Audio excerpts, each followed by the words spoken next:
Bonsoir. Nous avons parcouru un cycle où il était question de Marie, du Père, du Fils, de l'Esprit, de la plénitude. Nous allons ouvrir un nouveau cycle où nous allons parler du péché, du mal, de la mort, de la souffrance. Aujourd'hui, nous allons parler du péché et de la question de la culpabilité.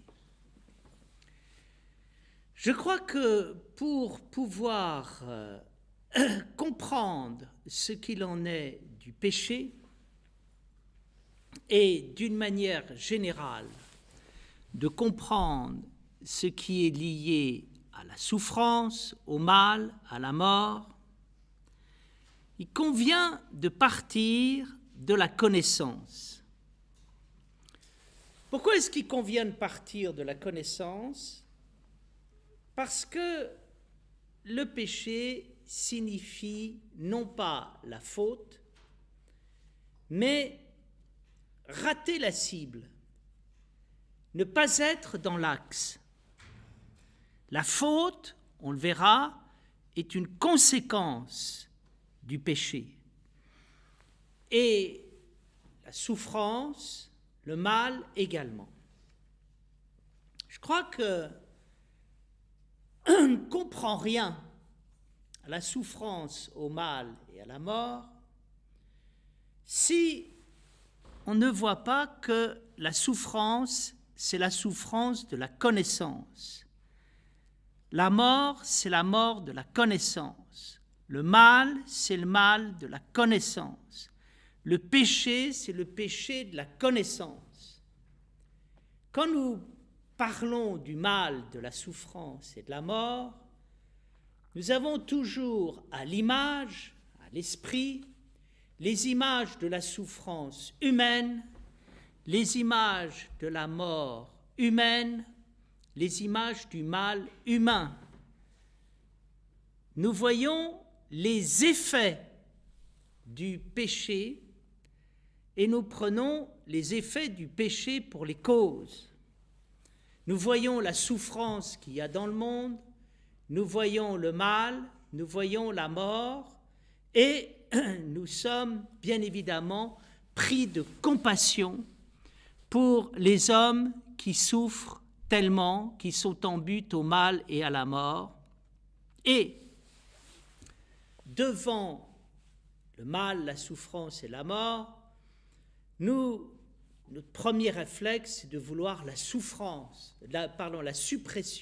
de la souffrance, du mal et de la mort, et de nous révolter contre ce qui provoque la souffrance, le mal et la mort, et de chercher des solutions techniques et politiques à cette question.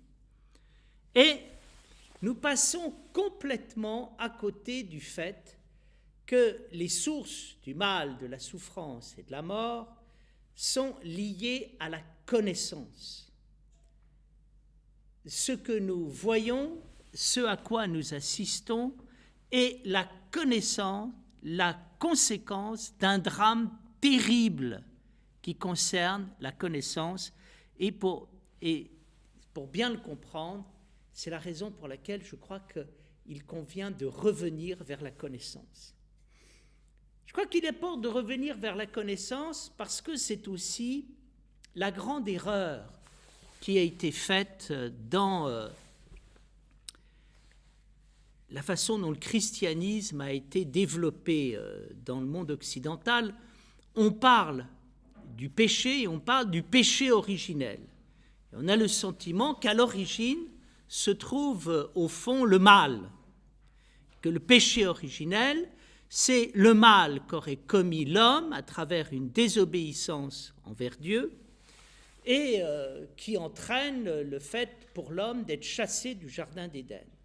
Et donc on a une scène terrible où ce qui est à l'origine, c'est quelque chose qui commence très mal et qui pèse lourdement sur les épaules des hommes. En fait, les choses sont infiniment plus profondes que cela. Et pour les comprendre, il importe de revenir à la connaissance. Qu'est-ce que c'est que l'expérience de la connaissance? L'expérience de la connaissance, c'est l'expérience la plus haute, la plus profonde à laquelle les hommes puissent accéder. La connaissance, elle est vécue, elle est originellement, elle est très comparable à ce qui se passe lorsque l'homme et la femme s'unissent et font un en rentrant profondément l'un dans l'autre. C'est-à-dire que c'est l'état d'intimité maximum qu'il peut y avoir entre deux êtres et qui permet de comprendre ce que veut dire l'expression connaissance. Je dirais que c'est l'intimité avec la vie. Bergson décrit très bien ce qui se passe dans le fondement de la vie à travers une belle image qui est l'image de la profonde intériorité. Comme le dit Bergson, dans le fond de l'existence, on assiste à une interpénétration entre les éléments qui constituent cette existence. C'est-à-dire que la vie est intérieure à la vie et tout est intérieur. Tout est intérieur parce que tout est pénétré de vie, et quand on est pénétré de vie et pénétrant par là même, on est dans l'état d'intensité maximum. On déborde de vie et ce débordement de vie donne le temps créateur, c'est-à-dire le développement d'une vie de plus en plus riche. Ce qui caractérise pour Bergson la durée.